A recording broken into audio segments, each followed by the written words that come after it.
There are many styles of headpieces and headdresses worn by Native American peoples, including war bonnets and headbands. War bonnets are made and worn by males.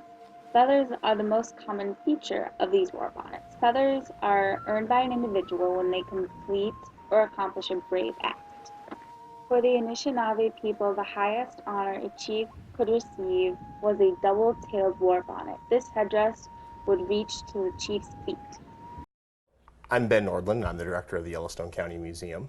And here we have a Sioux tribe split horn buffalo headdress. Specific types of warriors would be able to wear the headdress. You wouldn't be able just to go out and make your own buffalo horn headdress. You'd have to earn it. Due to modern hunting restrictions, certain feathers, such as eagle feathers, may not be available. In this case, other feathers may be used and possibly dyed to resemble the desired feather. Headbands, in contrast with war bonnets, were worn by both males and females.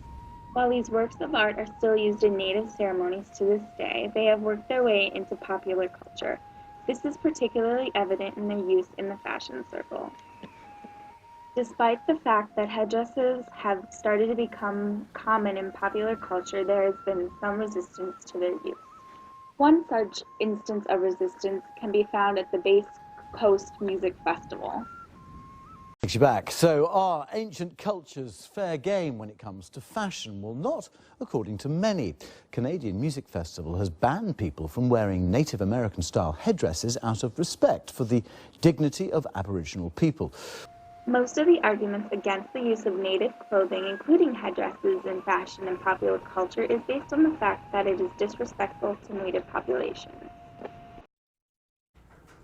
As the Bass Coast Festival gets underway in British Columbia, event organizers want to make it clear that when it comes to dress code, pretty much anything goes except Native American war bonnet headdresses. Absolutely 100% not okay. And it's not just because it looks totally douchebaggery-ish.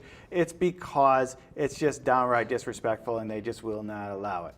They say on their Facebook page, for various reasons, Bass Coast Festival is banning feathered war bonnets or anything resembling them on site. Our security team will be enforcing this policy. We understand why people are attracted to war bonnets. They have a magnificent aesthetic, but their spiritual, cultural, and aesthetic significance cannot be separated. Bass Coast Festival takes place on Indigenous land, and we feel our policy aligns with Aboriginal peoples' views and wishes regarding the subject. Their opinion is what matters to us. Headdresses are something that has to be earned. That's completely lost when it's this chicken feather thing that you bought at a costume shop. That deep sacred meaning is eclipsed by the desire to just dress up and play Indian. It's not like it's new that Native folks are upset and uncomfortable about it. It's just now we have a platform and our voices are being heard. It's not just for this festival, which is happening this weekend in British Columbia, but for festival culture in general, not okay to be wearing the war bonnets. To further explore the topic of headdresses in popular culture, we conducted an interview with Naomi from the Upper Sioux Indian community. Hello everyone. My Dakota name is Many Stars Woman. My English name is Naomi Anawash. I'm from the Upper Sioux community. What is the significance or meaning of the headdress? So a lot of people, when they aren't Native American and they want to learn more, I guess, try to learn more, they say they want to learn more, they want to honor us by wearing the headdress. They don't understand that all those feathers on there hold a meaning, and they hold a significant meaning to the person that is wearing them. All those feathers are earned, and they don't understand, I guess, the sacredness.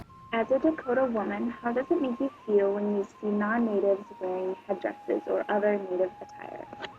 I get upset with it just because, like I said before, they don't understand the significance behind the headdress, and they don't understand how the feathers, every single feather has to be earned. Should native influence be included in mainstream fashion? I think it should, and I think that there's ways to do it without totally appropriating the culture. There's plenty of fashion designers that are out there that use their own culture, their own Native American culture, to influence their work, and it's just a matter of, I guess, completely defining the line between appropriating and being inspired by the culture. What should people do if they are unsure if their actions around Native culture are offensive? Personally, I would rather have people ask me, I guess, about it, instead of just sitting there wondering and, I guess, remaining ignorant to certain aspects of the culture, not understanding it. But I think there's a lot of fear of, I guess, asking that somebody will get upset, but just, I guess, pose the question in a proper way and